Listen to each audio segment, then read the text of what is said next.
Howdy, this is a righteous farmer. I know I can't compete with all these crazy videos we love to watch, but I'm in the mood to make some myself. And just maybe I'll be able to give you some hints and tricks about successful home gardening. Hello. If you're like a lot of people, you've probably wondered, where does pickle come from? And you know, as most know it, they come from the grocery store, right? But where do they come from before that? And I'm here to answer that. As the legend goes, about 150,000 years ago, a friendly space alien came from another galaxy to Earth to give mankind the pickle. And the handoff took place in a garden probably very near to this one. Well, the Native American who got the handoff, it was a cucumber actually, who got the cucumber, he didn't know what it was. So he went and put it up, and that evening they had the friendly space alien for supper. Well, eventually, the chief's old lady who had the cucumber, she got tired of moving it around in the teepee, and she threw it out. And you know what happened from there? A bunch of little cucumber babies sprang forth, and that's how we have cucumbers today, which leads to pickles from the grocery store.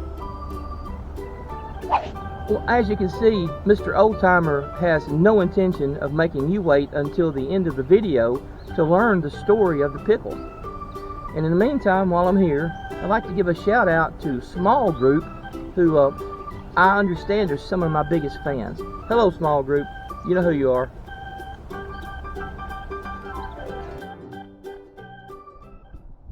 Back in business in the good old Garden.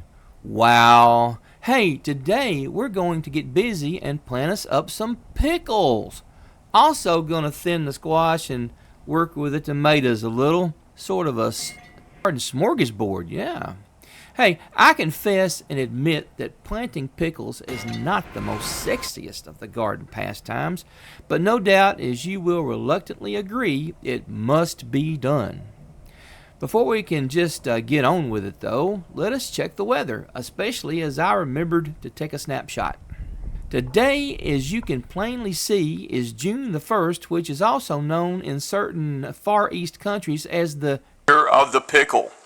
It's still wintertime in Alabama, good old planting zone 7, highs in the lower 80s, and theoretically no rain for a couple of days, ha ha. Today, though, I will be planting some national pickling pickles. This seed is straight from the farm store about 2 blocks from my house. I'm lucky that way.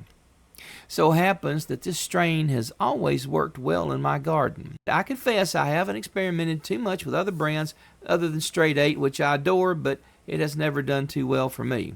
Thing is, since national pickling is dependable and prolific for Mr. Oldtimer, maybe it will be for you also. You need to try it. Getting closer to the magic planting moment, attempting to be as complete as possible for beginners, I should point out that if you live, say, in an apartment on the 84th floor of the Mayfall building in Chicago, and you never known any different, you may be pleased to learn that there are basically 2 1/2 different ways to go about raising a fine crop of pickles. The first is what I'm demonstrating today, planting from seed. The other way is to buy the plants in the plant pots or trays from the getting place. Well, and the 2 1/2 method is to get yourself some seed and plant the seeds in pots for yourself, later on transplanting them to your finely tuned garden soil. As you have no doubt deduced, Mr. Oldtimer prefers to plant directly to the sod, and it is a fact that pickles are just about one of the easiest and most reliable plants to get to pop out of the dirt anyway. After that, it's a little more tricksy. I promise you that. Slowly, ploddingly, Mr. Oldtimer, fresh from his soliloquy on space aliens and such, glacially moves into the frame to do the opening honors on the still slightly dampened garden soil from the rain the other day. Once again, I have no intention of keeping you sitting there on the edge of your seat wondering what happens next. Follow along with your eyes At a distance, you can see Mr. Oldtimer poking the ground with his dibble. And aside, Mr. OT did not make up the name Dibble. That name comes from somewhere or the other, most likely Scotland or Ireland is my guess. You can guess too, it's fun. Regardless, the term refers to a sharpened stick or other somewhat pointy implement used to make the holes in the dirt. Let us not quibble over the dibble, please. Venturing a little closer, funny how that works, you'll see the business end doing its business. In the matter of the somewhat minuscule pickle seed, the hole really doesn't need to be over a half-inch deep. Most of the holes I poked are actually probably closer to 1 inch. Not my preference, it's how my dibble dribbles.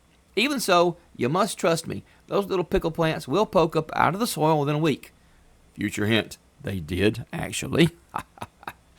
But it would have been a tragedy if they didn't. You see, I just would have planted again, no big deal. Pickles kind of come and go fast, producing a lot of tasty cucumbers, and then, poof, they're gone.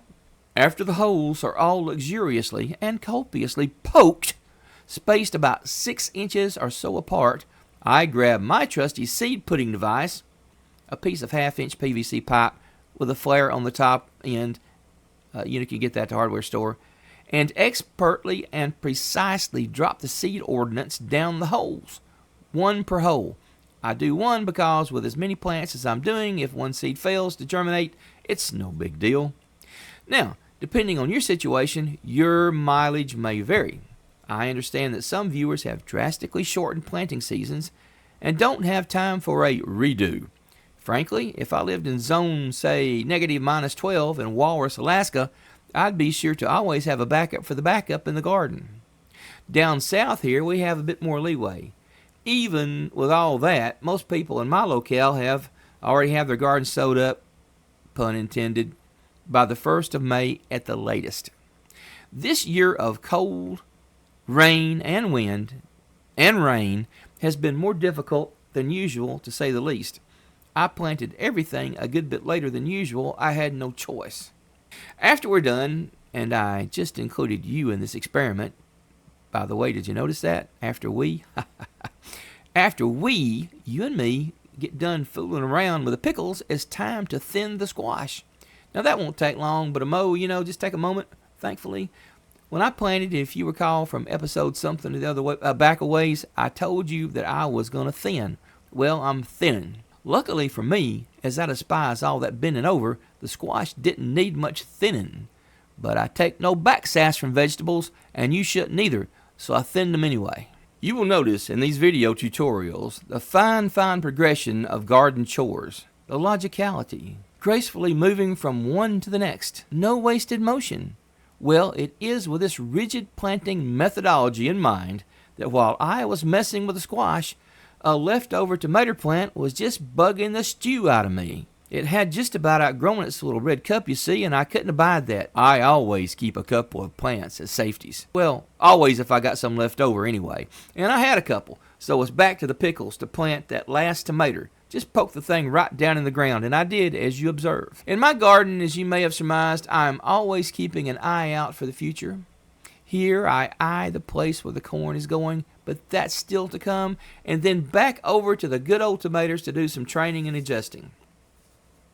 You cannot let tomatoes have their way. Remember, discipline in the garden is paramount. Nobody likes a sassy tomato or an arrogant weed. No, sir. Friends, let me leave you with this notion. While last year was a garden joy, and that's what kind of inspired me to do the exciting Righteous Farmer series of crop training films this year is proving to be a little challenging. All I can say is that in some places, say like Hello, Texas, or Wangdang, China, they is having a 100-year drought because we are getting all they rain. Yes. But where would be the fun of showing you easy gardening? What you're getting here is real life mostly. Well, there was a space alien. Kind of disregard that, okay? So, other than the space alien, most everything here is real. Win, lose, fail, wild success, whatever. Subscribe, tell all your friends, like, send money, fertilizer, all that jazz. See you there, or be square. Meow meow.